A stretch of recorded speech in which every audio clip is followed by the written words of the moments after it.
Welcome back to Indisputable. I'm Rayyvana filling in for Dr. Richey today. And joining me is the co-founder of Politiscope, Rebel HQ contributor, and the host of the YouTube channel Politics and Paper, Jackson White. Jackson, thanks so much for being here with me today. Oh, yeah, it's absolutely a pleasure. Every time we on together, it's always fun. It's always hilarious. And I didn't know this was going to happen until I got that email early in the morning. You know what I'm saying? So I'm ready to go. We got the technical issues out the way. We ready to jam. Awesome. So with that, let's just jump right into this first story. New York City has agreed to pay more than $20,000 each to hundreds of protesters who were trapped and assaulted by NYPD during a 2020 BLM protest in the Mott Haven neighborhood of the Bronx. Here's bystander footage of the incident.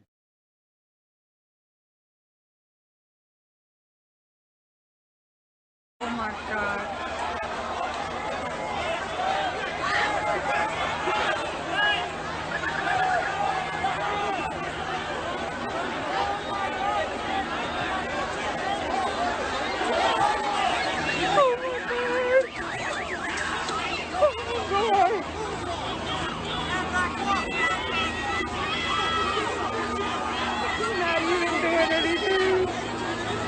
It's my haven.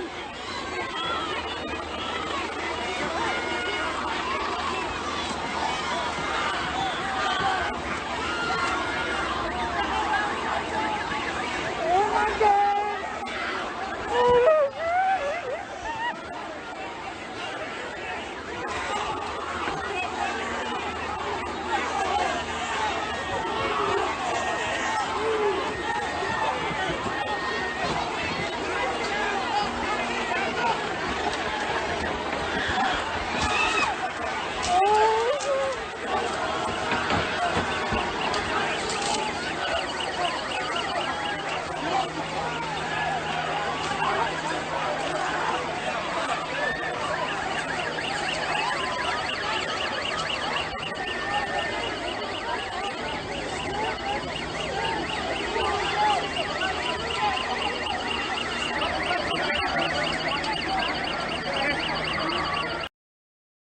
So now that you've seen the heinous and violent acts of police brutality, let's get into some details about the settlement. Per The Gothamist, according to documents filed in federal court on Tuesday evening, the city and the NYPD reached a proposed settlement to compensate anyone who was corralled by police during the infamous June 4th crackdown, which took place at the height of the protests against the police killing of George Floyd. The settlement, which must still be approved by a judge, is believed to be the largest ever per-person payout for a class action lawsuit arising from a mass arrest, according to Allison Frick, an attorney for the named plaintiffs who brought the class action lawsuit. Frick said the settlement is expected to be finalized in October, with victims likely receiving compensation before the end of the year. Roughly 300 protesters were marching along 136th Street and Brook Avenue when they were blocked on both sides by walls of heavily armored NYPD officers, a tactic known as kettling. Officers proceeded to attack the group with batons and pepper spray before arresting an estimated 278 people. Among those trapped were medics, legal observers, and journalists who may be eligible for compensation. Under the terms of the settlement, anyone who was present for the kettling will be eligible to receive $21,500. An additional $2,500 will be awarded to each person who was arrested. The city is expected to pay an estimated $6 million to participants in the Mott Haven protest, in addition to attorney's fees arising from the case. So I just want to say to everybody, next time you hear New York City Mayor Eric Adams talking about all of the taxpayer dollars being wasted by people jumping turnstiles on the subway, remind him about all of the taxpayer dollars being wasted because of police misconduct and having to pay out settlements because of their abuse. All right, let's get into a few more facts about this. Subsequent reports from Human Rights Watch found cops acted, quote, unprovoked and without warning, wailing their batons, beating people from car tops, shoving them down to the ground, and firing pepper spray in their faces. The group accused the NYPD of serious violations of international human rights law. They described the police response, which was overseen by high-ranking department officials and primarily carried out by the NYPD's controversial Strategic Response Group, as a serious violation of international human rights law. In an unattributed statement on Wednesday, the NYPD said the protest came during a challenging moment for the department, as officers attempted to balance demonstrators' First Amendment rights with what the agency referred to as, quote, wide-scale rioting and destruction, apparently senselessly beating people with their batons and shooting pepper spray directly into their faces is their idea of balance. Now, the settlement does not include an admission of wrongdoing by the NYPD, whose leadership under former Mayor Bill de Blasio, who you can see here on the left, vigorously defended police actions. The day after the protest, former NYPD Commissioner Dermot Shea, who you see on the right, said the response was, quote, executed nearly flawlessly, describing the protest leaders as outside agitators. On Wednesday, though, the agency said it had re-envisioned its policies and training procedures around large-scale demonstrations after receiving recommendations from several outside agencies. I mean, Jackson, you saw the video. Nearly flawless? I don't think so. Yeah, I mean, you really could only have that opinion if you just kind of heard through a friend of a friend about what happened. But I think it's very important that these types of settlements happen and that we amplify them because, as you pointed out, this is just a clear violation of human rights. It's our right to protest. It's our right to gather together to voice our concerns about what's bothering us in society and how to fix it. And then, you know, really to just showcase how shameful it is that these are the people who are supposed to serve and protect, and these people are paid with tax dollars. So it's like a double waste. You know, the money that goes to keep their lights on, pay their bills, also is being used to pay people back from being beaten and thrown in jail. You know, $21,000 per person, that's somewhat of a settlement that doesn't erase what happened. And that also doesn't change the fact that things like this happen regularly and that they'll likely happen again, given the fact that we're going into a new presidential election. There's a lot of, I would say, political disagreement in the country, and we can expect to see a lot more protesting. So again, I think it's important that we amplify this settlement because we have to hold them accountable for what they do to us. Absolutely. And I'm glad that the victims of this are going to be receiving a settlement. But of course, ideally, we would have systemic change so that these instances wouldn't need to come to a settlement in the first place.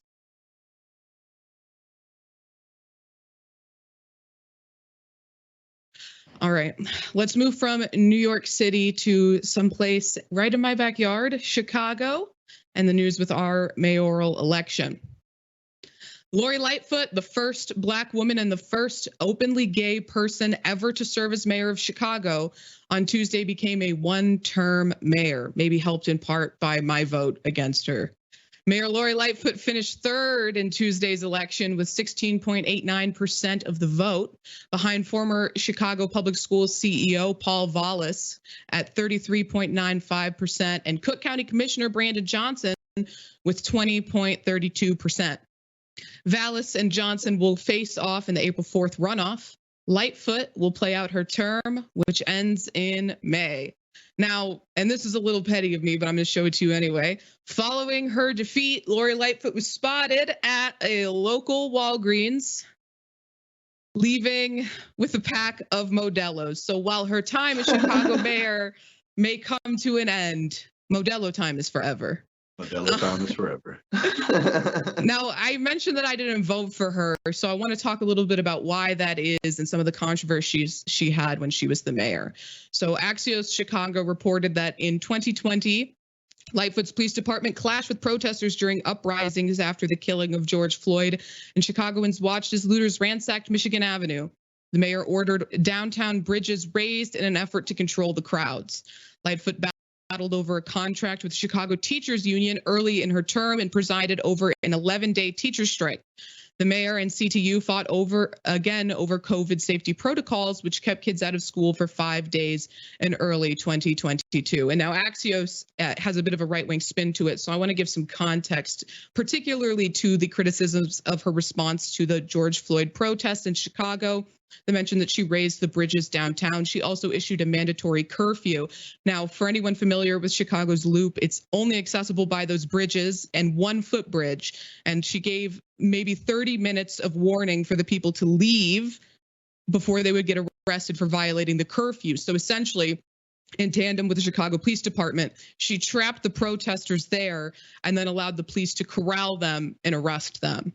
So that's where that criticism stems from. And her battles with the Chicago Teachers Union were spite-filled and ongoing throughout her tenure as mayor. Now, I want to get into a bit about the two remaining candidates in the runoff. But before that, Jackson, I want to bring you in with any thoughts on this.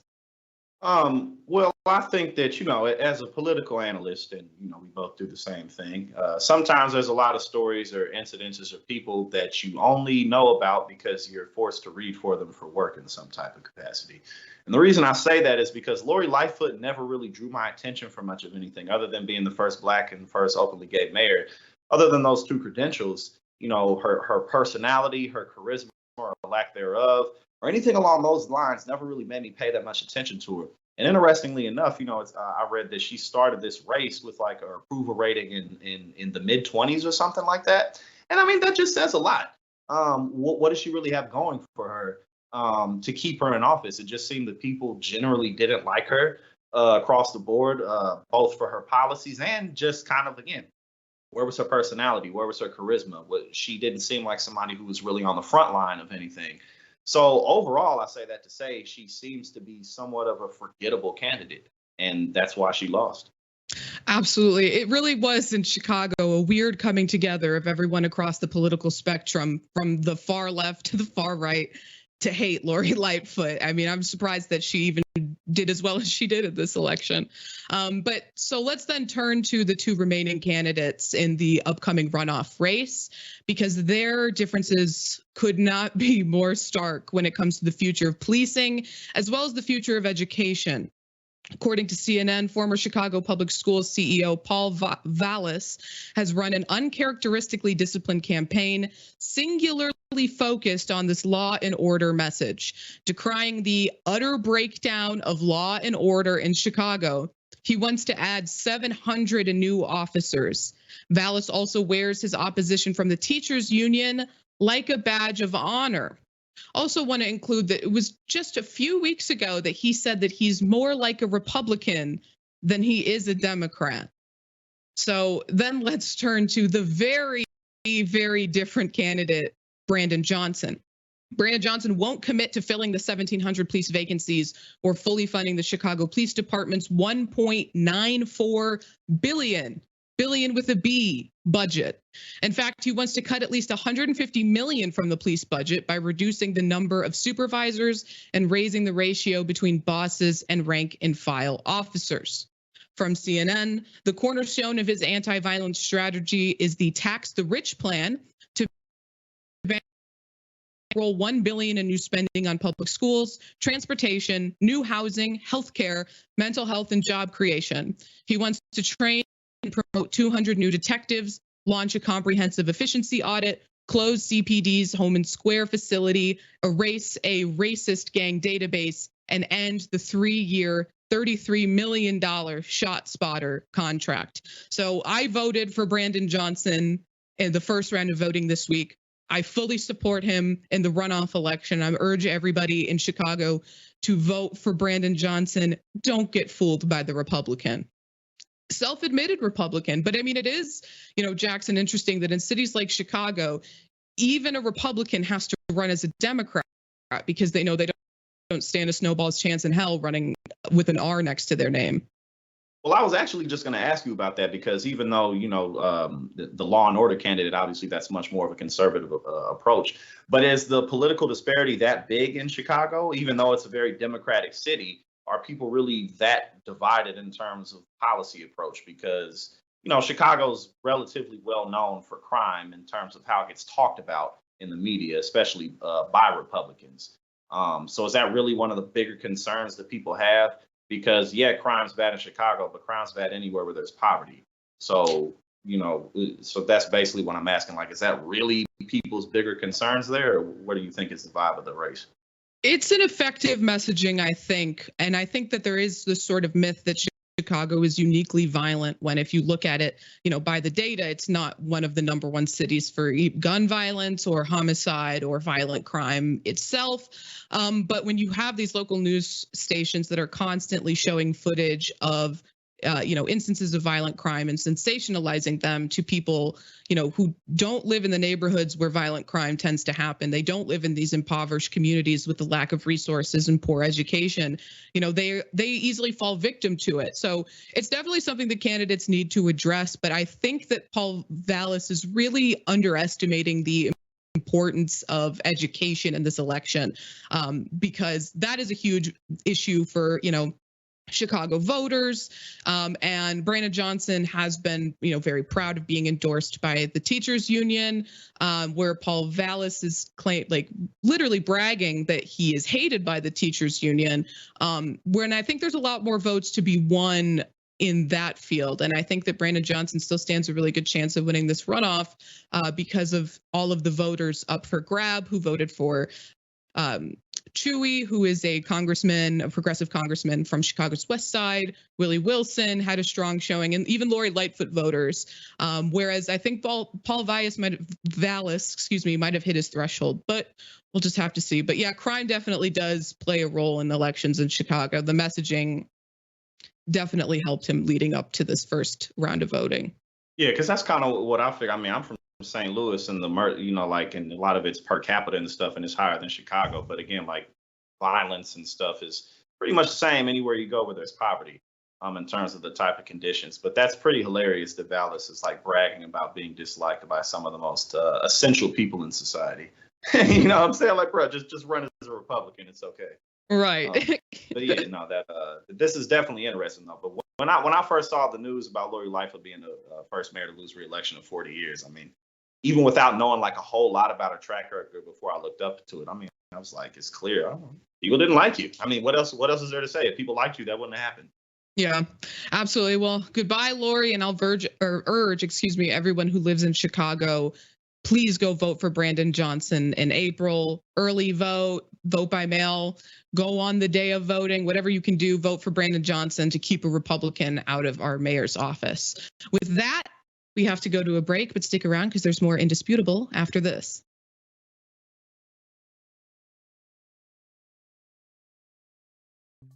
Welcome back to Indisputable. I'm Rayyvana filling in for Dr. Richey, joined with Jackson White.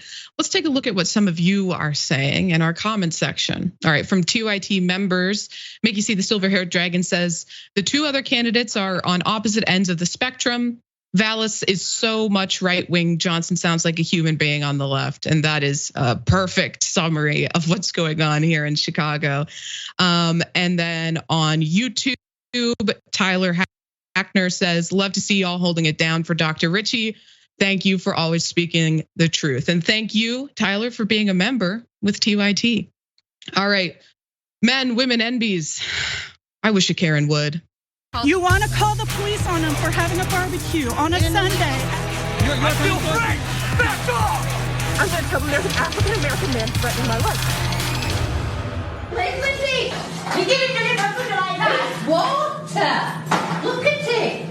It's raw. Absolutely. And it's going to lie about you.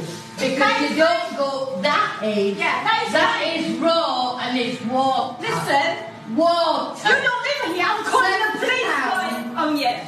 What are you going to do? Calling the police on Take off, you Get out of here. And do not ever phone me again. Excuse me. I'm a Melford, I'm a born here.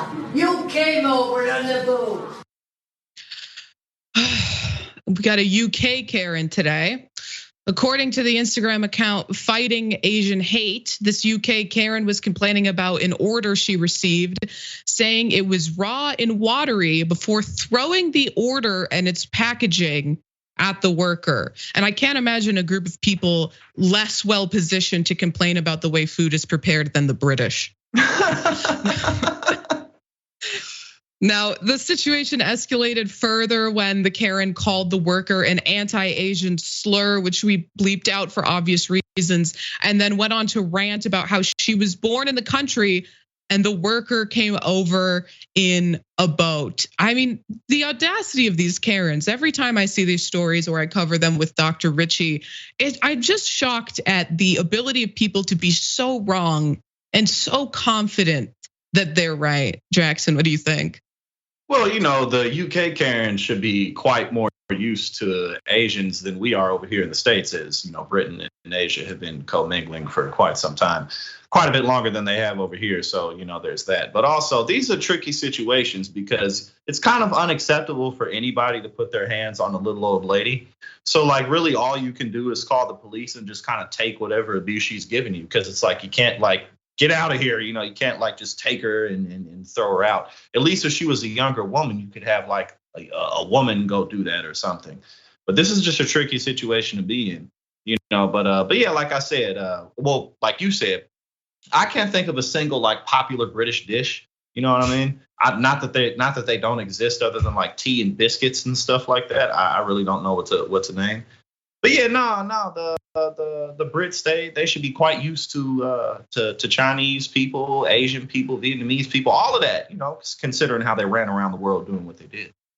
I could think of one other British dish, which I just think only serves to prove my point further. Beans on toast. Ah, yes, that's quite sophisticated. Yes.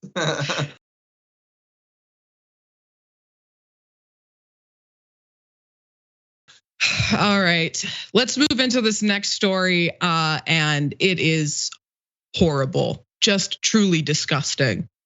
In Kenosha, Wisconsin, a car dealership is facing backlash after one of their employees desecrated a black customer's driver's license with bodily fluids. And I'll just give it to you straight. He peed on her driver's license in retaliation. So the incident occurred at the Kenosha location of NH Auto Sales LLC. On February 26th, Leah Jefferson visited the location to test drive a vehicle she was considering purchasing.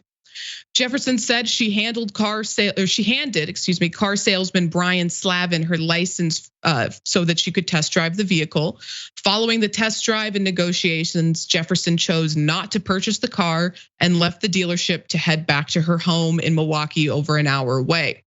As she was leaving, she realized she left her driver's license at the dealership with Slavin. Now, she tried to get her driver's license back, and according to Atlanta Black Star, Jefferson claimed on Facebook she called Slavin asking if she could send him $5 via Cash App in order for him to mail it back to her. Brian reportedly told her he wouldn't be back in the office until Monday. Jefferson told him she would call him when she was back in the office so that she could retrieve her license. Now, after this happened, according to Jefferson, she received a message informing her of some horrifying things. The message said, "Hi, Leah. Were you a recent customer at NH Auto Sales? There's a disturbing video I believe the owner posted regarding your ID," the text message read. She was stunned to see the video, first posted by Slavin himself, of her driver's license being urinated on. The now viral video shows a man holding Jefferson's license saying, "This is what happens when you say stupid stuff to us." And then, to avoid accountability after the incident, the auto dealer changed their company name Google listing to try to redirect bad reviews. ABC 12 reported that Joe Green, the general manager of Budget Motors of Wisconsin in Racine, which is not connected to NH Auto in any way, he said that on Sunday, his dealership started receiving an unusual number of reviews. They, referring to NH Autos, had changed their name on Google listings to something very similar to ours.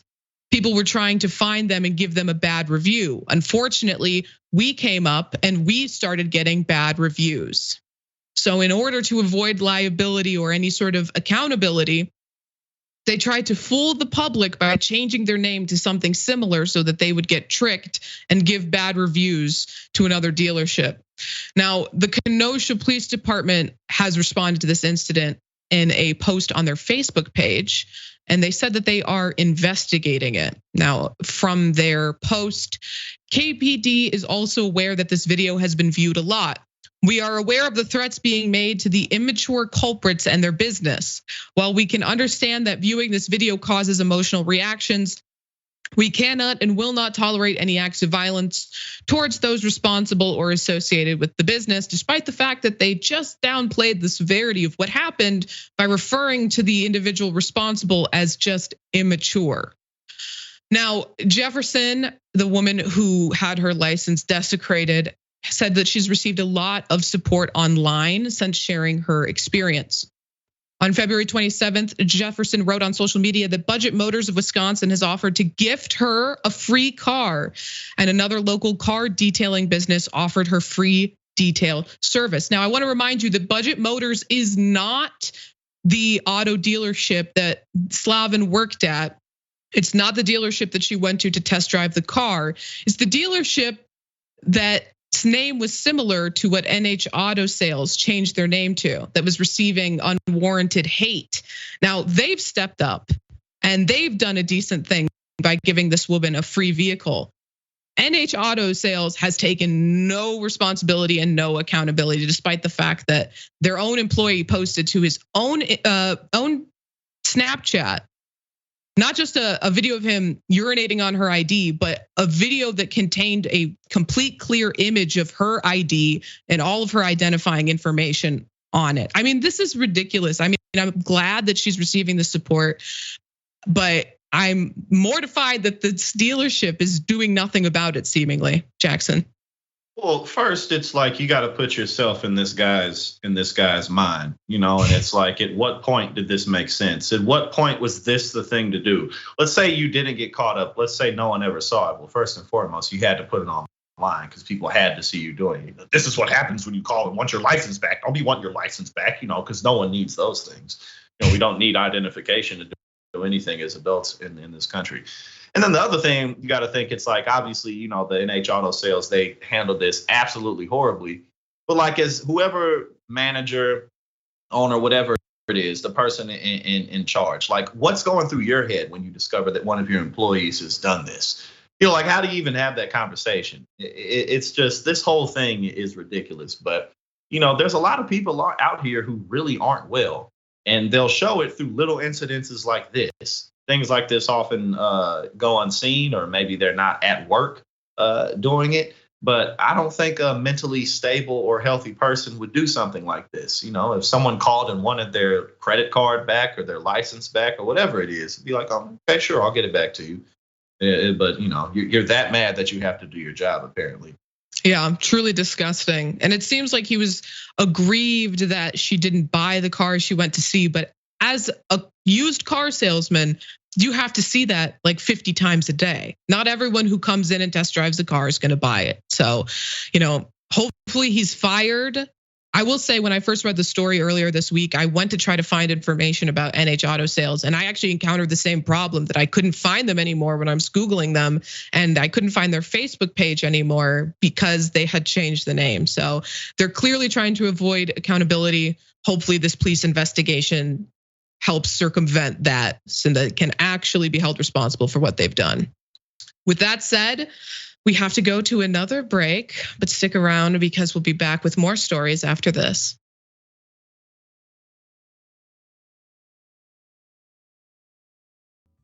Welcome back to Indisputable. I'm Rayyvana, filling in for Dr. Richey. Let's take a look at some of your comments for the last couple stories about the Wish a Karen would. America needs a reboot. Said these Karens are just basically one-trick ponies. I've had yet to see a Karen that displays any nuance. They need to step up their game. We need like a Karen university so we can get more nuance within our Karens. More entertaining Karens, definitely. And about the last story about the ID, Kyle CH said, wasn't Rittenhouse protecting a Kenosha auto dealership when he defended himself? That is true. I don't think it's the same one, but it is the same town. And then from YouTube super chat, Michael Hinson says, has Karen never had sushi before? She was yelling about it being raw and watery. Apparently not. The British palate is not well refined. All right, let's switch gears. Let's move into this next story, which is just tragic. An 11-year-old girl in Detroit suffers brain damage after an enraged substitute teacher flung a metal hockey stick while aiming at another student. Shakira Thomas, a former student at the Hope Academy Elementary School, says she now has to wear glasses after being assaulted by Jacqueline Brown. The family plans on suing. Now, Brown was apparently filling in for a permanent teacher in May of 2022 when she got angry at one of the students.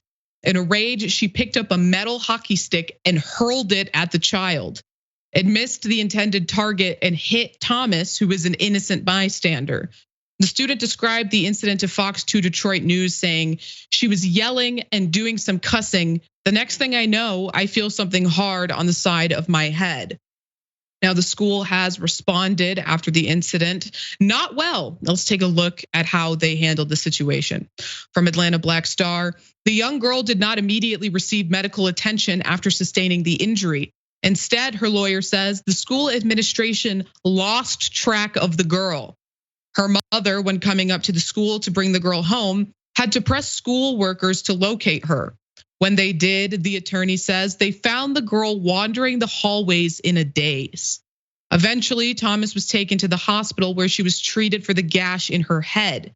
Doctors stapled her head through her braids, and since she has been experiencing memory loss and nightmares, which the family says is connected to the head injury. She has also been seeing a counselor to support her with the now life changes she has experienced as a result of the incident. Now, the teacher has been legally punished, so let's turn to the details of that. Brown was criminally charged for the assault and pleaded no contest on Thursday, February 23rd, to one count of child abuse. Thomas was present for the sentencing. The plea agreement stipulates that Brown will do 2 years of probation and will be mandated to attend anger management classes. The lawyer says the teacher has never said sorry to the girl she hurt. Brown is no longer permitted to work in a school or any other educational position unless the court approves it. Now, I've worked in schools in the past. I've worked as a teacher. It doesn't matter if a student was acting up. It wouldn't matter if she had hit the intended target.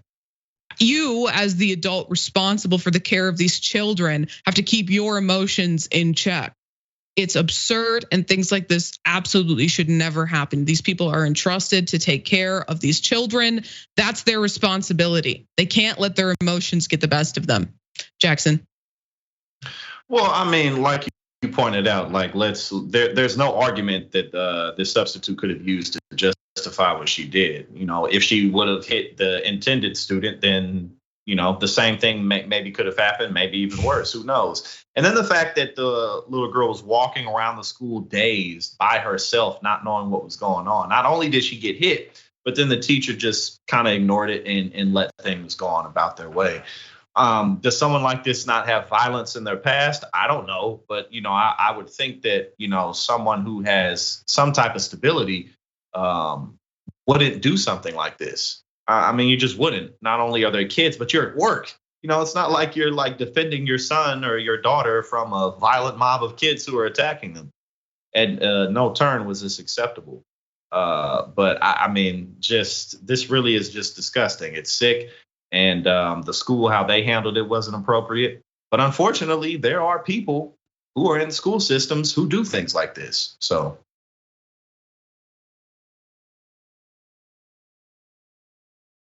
Video and photos circulating on social media reveal an anti-racism protest to air grievances about a teacher at Indian Springs High School in San Bernardino, California, turned violent on Tuesday. One scene documented showed security officers tackling students and even kneeling on the neck of one black student, which you can see pictured here. Now, there's another video which shows an unidentified school official grappling with a student outside of a classroom. Leading up to the tussle, the pair were arguing before the teen appears to swat the older man's phone away, prompting the adult to throw up his hands. Another angle shows the moment a security officer deployed pepper spray into a crowd of over 100 students during this protest. Now, according to a Facebook post made by one of the student organizers, Gianna Woods, Myself and a friend of mine held a peaceful walkout at Indian Springs High School in an attempt to remove racist staff and educators from our campus after being reported multiple times. These reports range from sexual harassment, verbal assault, discrimination based on sexual orientation, race, and religion. The protest turned violent after one of our staff assaulted a student. From there, 4 other innocent arrests were made, as well as an entire group of children being pepper sprayed with no medical attention. Even after the various altercations, we kept a large majority of students on the right track, and ultimately change was made. We got to speak with someone who is finally on our side and is willing to listen. Now, Woods named the teacher in question further in her post. Because we can't independently verify the claims, we've redacted the teacher's name. Now, this teacher, she says, is the name you need. He was our last straw. My personal encounters with him have included verbal assault, sexual harassment, discrimination based on race and religion, bullying, as well as the push of political beliefs and consequences if not complied with. School should be a safe space, not a battlefield. And she is exactly right.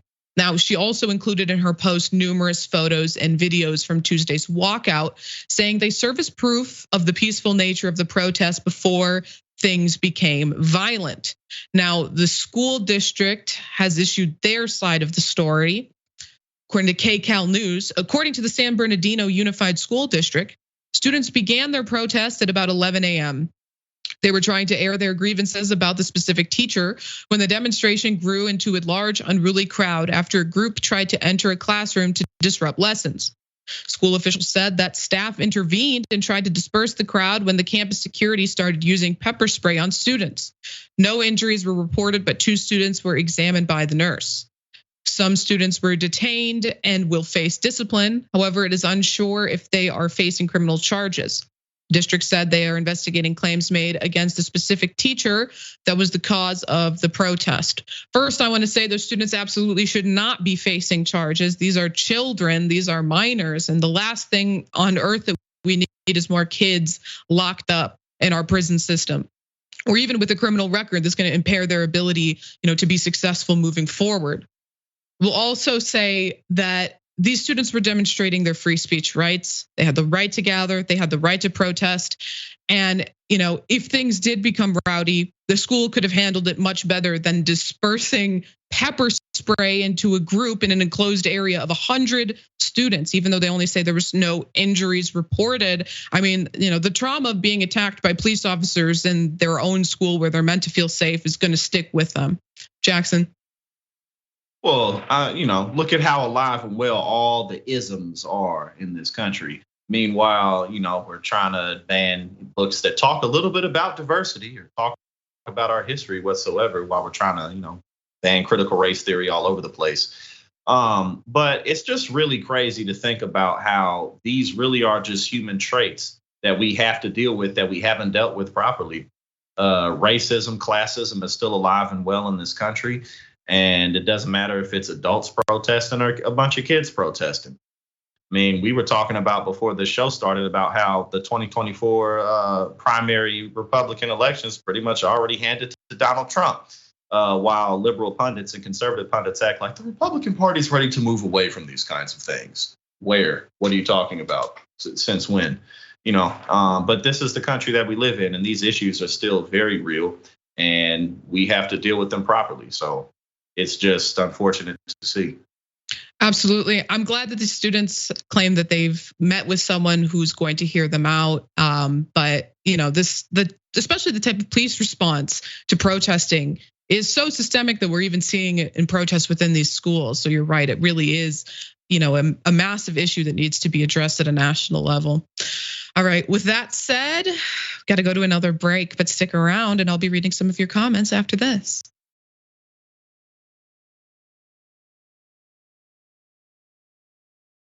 Welcome back to Indisputable. I'm Rayyvana filling in for Dr. Richey. And now let's take a look at what some of you have to say.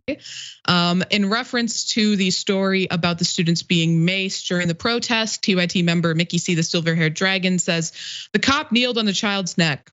After the George Floyd murder, most police departments announced that kneeling on necks is too dangerous, possibly fatal, so needed to be banned. The child knelt on could have had permanent damage to his spine, if not death. Yeah, I think especially the school statement sort of downplayed the severity of the police violence against the students, and more attention needs to be brought to that. And then Lynn says, the school is now investigating the teacher after the students allegedly complained multiple times before. Apparently so, as ridiculous as it is, apparently so.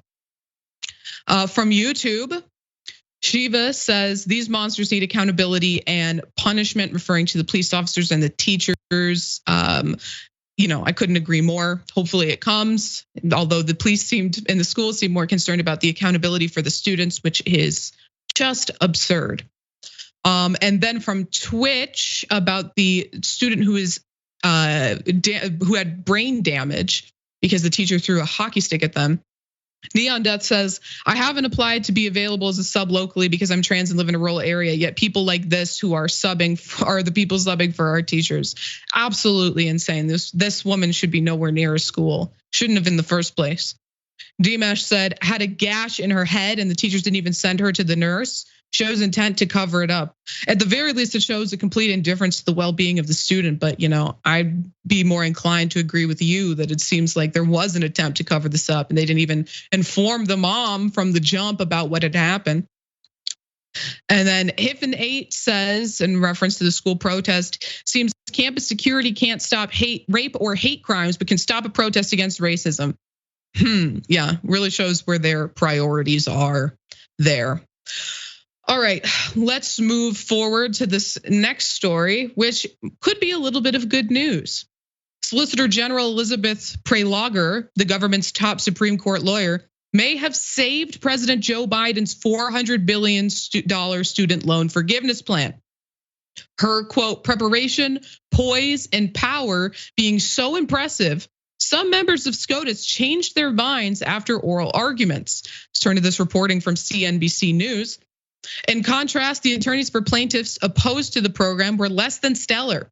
Higher education expert Mark Kantrowitz said it was like the difference between a star quarterback and two tiddlywinks players. The 9 justices considered 2 legal challenges to Biden's plan to cancel up to $20,000 in student debt for borrowers. 6 GOP-led states, Arkansas, Iowa, Kansas, Missouri, Nebraska, and South Carolina, had brought one of the lawsuits, and the other was backed by the Job Creators Network Foundation, a conservative advocacy organization. Prelogar argued that the president was acting squarely within the law to avoid borrower distress during national emergencies, and that plaintiffs had not shown in any way that they'd be harmed by the policy, which is typically a requirement to establish so-called legal standing.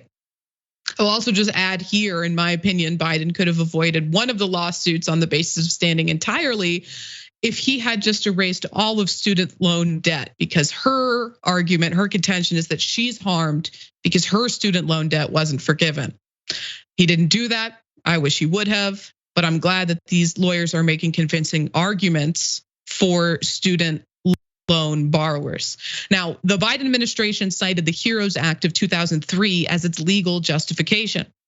That law, which is a product of the September 11th terrorist attacks, allows the US Secretary of Education to waive or modify student loan programs to ensure borrowers aren't left worse off because of a national emergency. Opponents of the president's plan say canceling hundreds of billions in dollars in student debt for tens of millions of Americans goes far beyond the scope of the HEROES Act. Now, nobody's favorite justice, Justice Clarence Thomas, who kicked off questioning, seemed to echo that view. He was quoted saying, "We're talking about $500 billion and 43 million Americans. How does that fit under the normal understanding of modifying?" Prelogar countered that the heart of the provision's purpose was to allow the secretary to make sure borrowers don't suffer financially because of their loans during a crisis, and that's exactly what the Biden administration's policy does. Now, a top US Department of Education official recently warned that the public health crisis has caused considerable financial harm to student loan borrowers, and that its debt cancellation plan is necessary to stave off a historic rise in delinquencies and defaults. It couldn't have surprised Congress one bit that in response to hardship posed by a national emergency, Secretary might consider similarly providing discharge if that's what it takes to make sure borrowers don't default. Now, Justice Elena Kagan agreed with this point. She said, this is an emergency provision posing a hypothetical that the crisis had been an earthquake rather than a pandemic. Now, the right-wing powers that be, organizations, largely the Federalist Society, carefully planned these lawsuits, who would bring them and what they would represent. Now, 6 members of the Supreme Court are bought and paid for by the Federalist Society. I think the arguments made by Biden's legal team were more than sound. I think they were argued eloquently. I spent some time listening to the oral arguments. You're allowed to do that. You can't, there's no video footage of the arguments, but you can listen to them on SCOTUS blog. So if anyone's interested in doing that, you can do that. In my opinion, they could have out-argued the hell out of the lawyers representing the plaintiffs. It doesn't change the fact that these justices are not making decisions based on the law, but on ideology. I would love to be proven wrong. I would love for them to, take this opportunity to affirm Biden's student loan, forgiveness plan, and not just because I myself stand to have $20,000 of my student loans forgiven, which would change my life, in ways I cannot even describe. But even if I didn't have student loans, these, student loan debts are holding people back from starting their lives. They are a huge, huge pressure on individuals. You can't, you can't file for bankruptcy and get them off of your record thanks to Biden. Now he and his team really need to be pushing hard. I'm glad that they are. But my hopes aren't that high, if I'm being honest. Jackson, what do you think about this? Yeah, I have pretty much the same sentiment. The arguments can be sound, but at the end of the day, this Supreme Court reversed Roe v. Wade, something that had been in place for over half a century. A right was taken away from people on the basis of states leaving it up to the states, despite the collateral damage that happened. This is a conservative activist court. At the end of the day, they're going to do what they want to do, not what makes the most sense. But if this does get struck down, then this will be Biden's key accomplishment, his biggest accomplishment that will be no more. He won't be able to claim it. And sure, he'll be able to point fingers to the Republicans, but that's not really going to do that much for his campaign or for the Democrats at large, because we just watched Biden drop the ball with defending rail workers. He didn't show up to East Palestine Ohio, when Donald Trump did. Pete Buttigieg dragged his feet. And so again, if this signature accomplishment doesn't get through, then there's not going to be that much that Biden can brag about for what he did. And again, I don't really have much faith in this court either. It's pretty much, they're in the back of my mind at this point to they're just going to do what they want.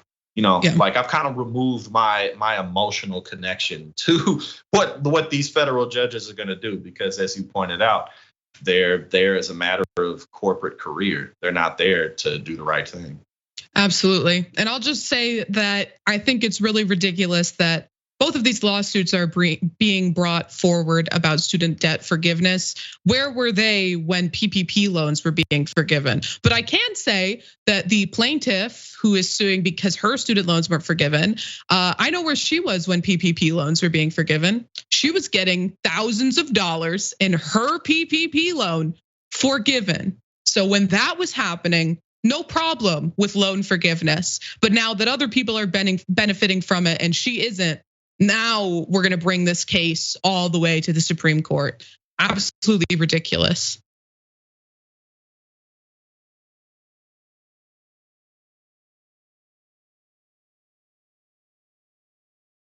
Very sad. The police engage in action that led to the death of a woman who simply needed medical care. Why was this happening? Because the medical facility, according to the report, said she had to leave. Here it is. They want you gone. I'm talking. I understand you say you got some problems going on. You're gonna have to find a way to get out of here, okay? I don't want this to turn into a situation where you have to go to jail. Shattered my ankle and I had a stroke. Well, if the medical professionals have saw you and discharged you, They won't.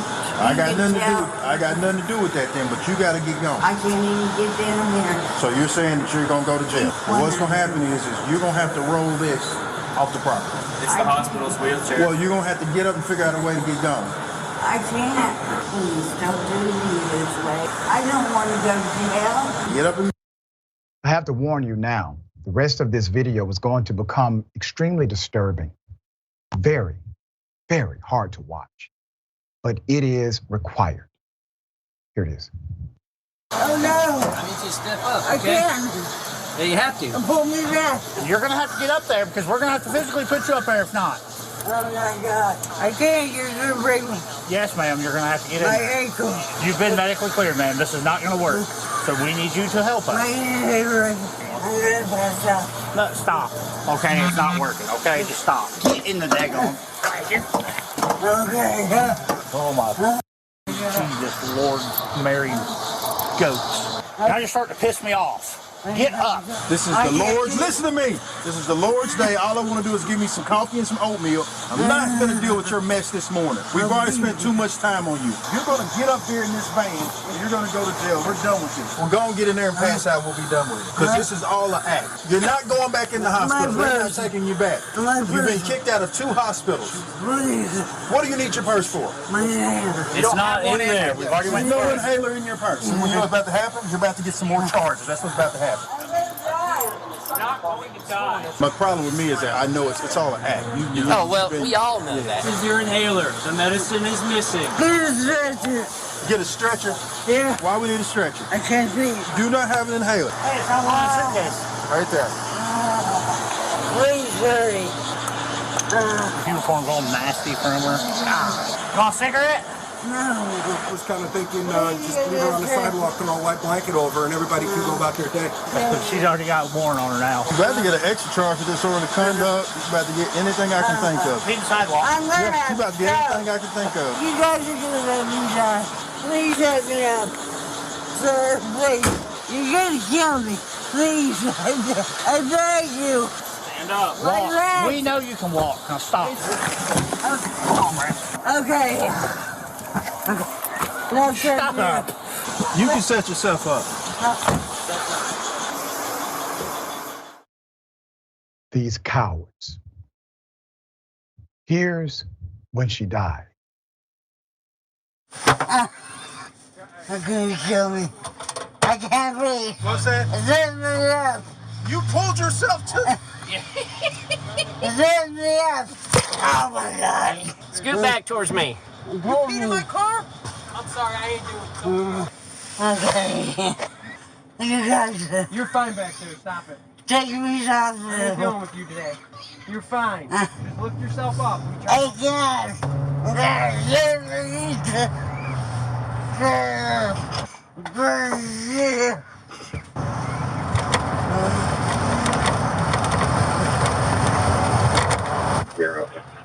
Hey, are you up?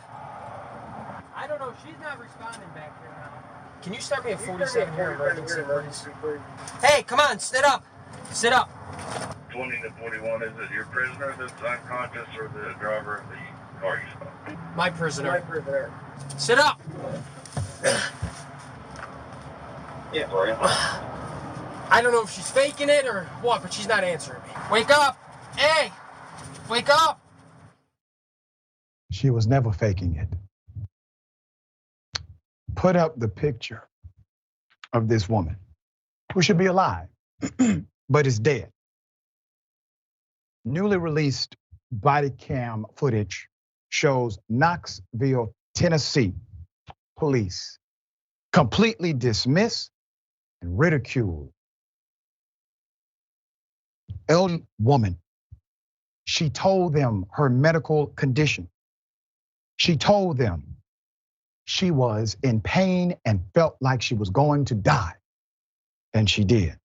60-year-old Lisa Edwards, who used a wheelchair and had suffered a prior stroke that left her disabled in 2019. She had been discharged from the Fort Sanders Regional Medical Center on the morning of February 5th, but refused to leave, which prompted security to call the police. She was then taken to Roger D. Wilson Detention Facility to be booked on trespassing charges. She became fully unresponsive, as you just saw. Edwards was taken back to the same hospital where she died. Her family states officers treated her like trash, and they did. According to WVLT, her family is consulting a lawyer.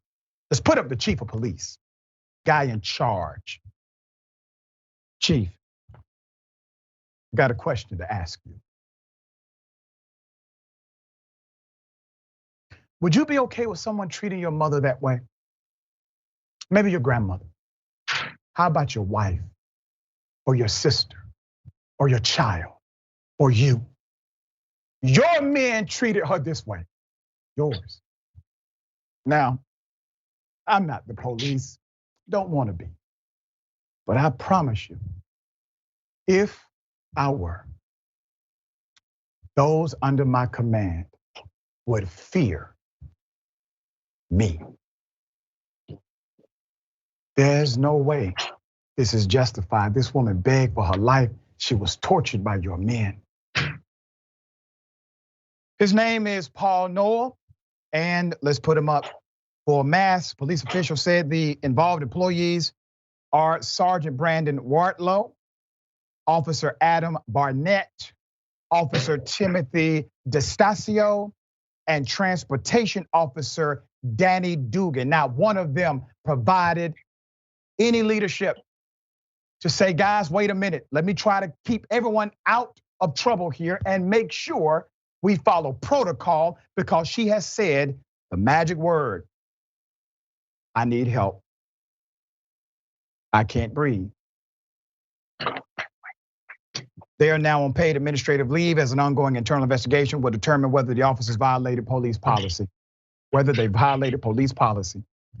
Knox County DA spokesman Sean McDermott wrote in a news release on the 21st of this month: an autopsy conducted by medical examiners with the Knox County Regional Forensic Center concluded that Lisa Edwards died of natural causes.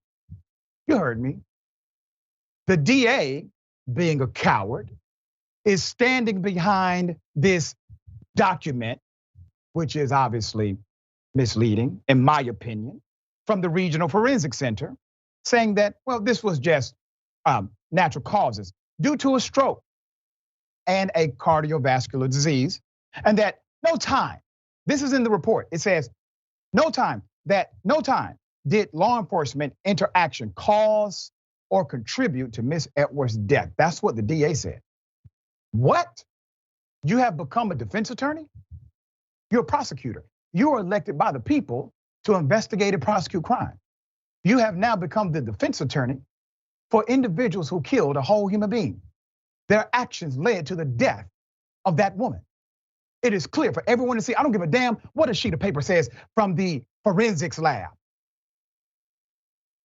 Let's put up the person in charge of that lab, since you cited it, DA.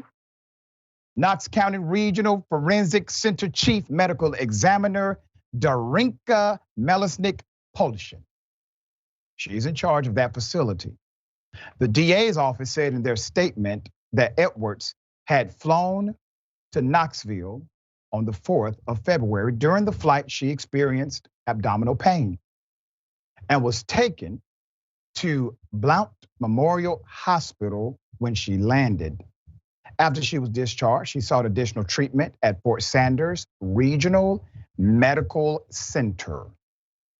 That is when she was discharged from that one, and they said, we need to call the police because she will not leave. Let's put the picture up of the guy in charge there. Fort Sanders Regional Medical Center Chief Administrator, his name is Keith Al Schuler.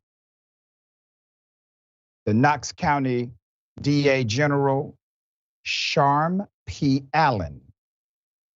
The DA's office has cleared the officers of any criminal charges because the video shows she was not beaten by the police. She was never subdued. There was no physical struggle between law enforcement and Miss Edwards, and there was no restraint. Asphyxia is what it's called. So they're standing behind the fact that they basically, because they killed her by other means,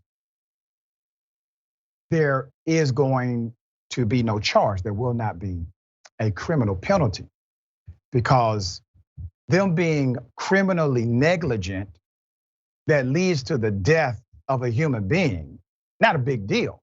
However, if you would have done that to an elderly woman, if I would have done that to an elderly woman, we would be going to prison because we have a reasonable duty to not be that negligent in situations like that. And there's also a duty, a responsibility affixed with the relationship known as a first responder to a citizen, to a person.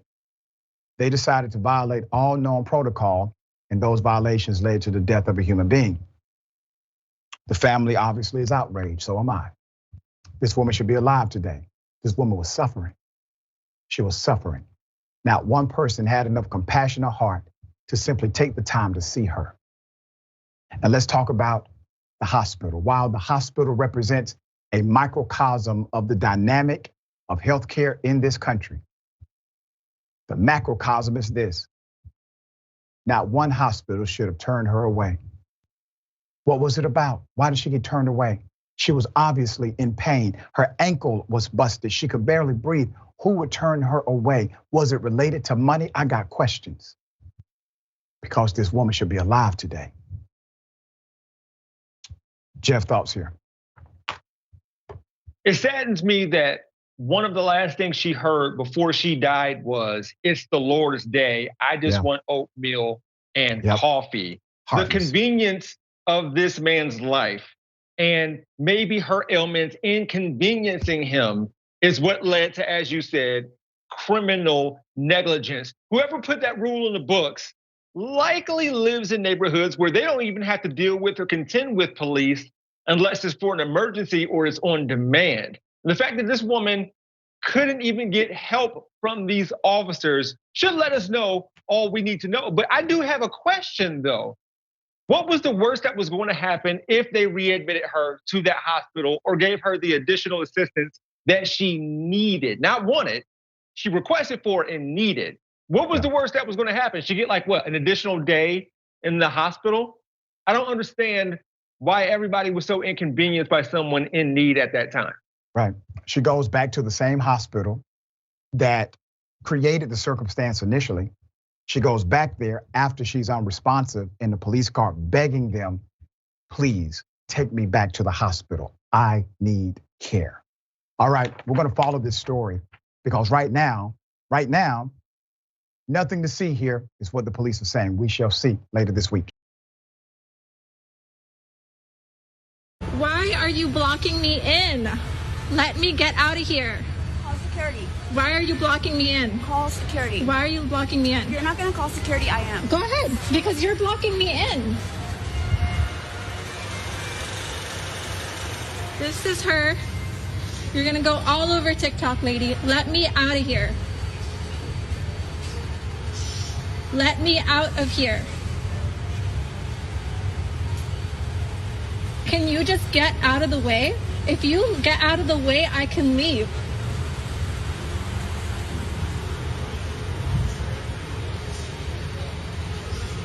You're literally blocking me in.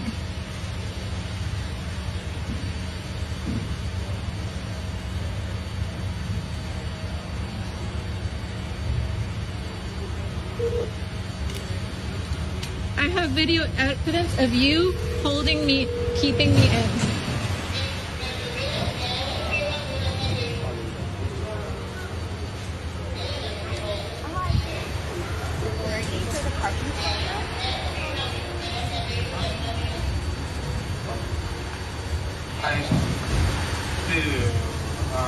Are you ready? Yeah, or could you send security down to the Can you send someone to J2? This lady's blocking my car in. I'm sorry. can you send somebody to the Crate and Barrel pickup area? Pickup area is right there, lady. This is petty AF Karen. Now, petty AF Karen simply has nothing else better to do than to be petty. It literally takes more energy, more emphasis, more stress to do that than simply to go home, to leave. But once again, in the world of Karenicity, things do not have to make sense in order to make sense to the Karen. All right. When you stop someone from moving, when you block a person, stop them from advancing, that can be a criminal offense. That can be an intentional tort as well. A lot of violations here. But here's the thing. When she said, I'm going to call security if you don't. Wait a minute. You are the one who's blocking another person. But you're going to call security on yourself. Ladies and gentlemen, I have not seen privilege like this in a parking garage in a long time. All right, Sharon, thoughts here. Yeah, Dr. Richey, you know that saying, if a tree falls in the forest, will anybody hear it? Right. If the feds ban TikTok, how will we track these Karens? That's right. How are we gonna keep track of them? Because it's generating so much activity on TikTok. Listen, hopefully you can stop this behavior if you have good friends around you who say, petty AF, you gotta stop this. Yep. You gotta stop, you gotta walk away. Stop arguing with everyone for really seemingly no good reason. You're not making any sense. If not, well, as long as we have TikTok, or as long as we have it, we'll see more of this. You know, you just gave me a great idea. Another one. Karen TikTok. Karens all day, nothing else. Binge on that, wouldn't get anything done at home. Right, all right.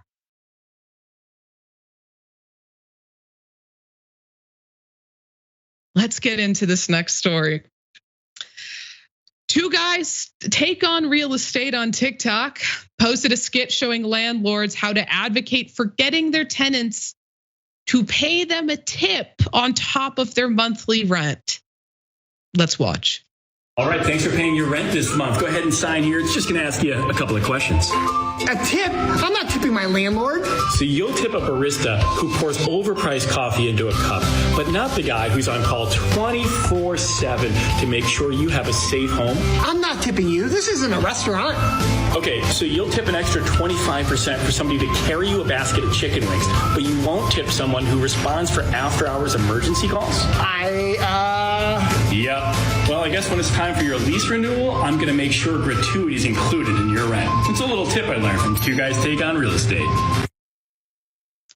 So House Republicans just voted to give Biden the authority to ban TikTok. And after seeing that video, I'm on their side. I'm sold.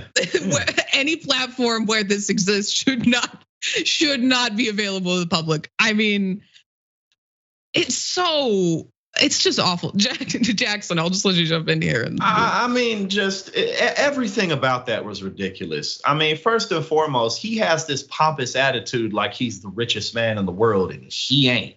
You know what I'm saying? Like, he ain't. Like, bro, plenty of people are doing better than you. No friends. I mean, I'm not even gonna get into that. Let's talk about, so you're willing to tip a barista? Not always. What if the waitress or the waiter doesn't have good service? Then I won't tip them. And on that same note, every landlord doesn't give good service either. We're also talking about quite a disparity in cost. You know what I mean? Over half of most people's income goes to just keeping the lights on, keeping a roof over their head. You can get a coffee, you can go get a meal for under $20, $30. We're talking about, $1,500 plus dollars, realistically $2,000 plus dollars. Pretty much anywhere you go. So it's just stupid and ridiculous. And then, of course, the green hair, because, everyone who's left-leaning is just a broke green-haired liberal, you know what I'm saying? Like, because we just, and then again, it's like, okay, if we can't afford coffee, then why can we afford this? It's a little tip that I learned from, like, bro, like, you're not an inviting person. You're not good at this. You're not going to be able to attract more tenants by putting out content like this. You suck at what you do, like plain and simple. Also, like threatening tenants at the end, they're saying, "Oh, well, if you don't tip me every month, I'm going to raise your rent next year." Like, and the year, bye. like, okay, I'm not going to live here next year. Right. But I mean, it's really ridiculous to me when he starts listing off all the things that landlords apparently do for their tenants, which one thing he says is they provide 24-hour emergency service, which they don't by and large. But the other things he's listing off are things that they are legally obligated to do. The law is dictating that you have to do these things for me. We signed a contract. You said you're going to do these things for me. When you do them, I'm not going to pay you extra for doing them. You're already making. I know how much you're getting just from me alone every month. I also know that the barista at Starbucks, or the person who's bringing me my apparently chicken fingers, is what he says. I know that they're not making nearly as much as you are, so I will tip them. They also work partially for tips. You don't work at all. You don't even have a real job. I'm not going to give you more money because you own a building. And like, they oftentimes outsource the maintenance things and the other things he's discussing. So it's like, you're not the person coming in to fix my sink if the water stops flowing through it. You're not the person who's going to come in and like deal with the small issues in my apartment to make sure everything's up to par. You're paying someone else to do it. So I don't want to hear it. I don't want to hear it. Yeah, and again, like just plain and simply, like this guy's not good at what he does. No. He's not inviting. He's not friendly. He's condescending. He's pompous. That's what kind of marketing or advertising is that? You know, people don't have to live there. They really don't, and which would go along the lines of, I'm sure, how he would think about most things. You know, if you're suffering, just choose to not suffer. If you're poor, just make a decision to wake up one day and be rich. You know what I'm saying? Just think your depression away. You know, he's one of these types of people like, okay, well, I'll just think my pen right onto another contract into another building. Like this, I mean, but yes, I 100% agree. I'm not necessarily for banning, not always, but in this case, I'm not against it at all. We don't need this in America. No, we just flat out no.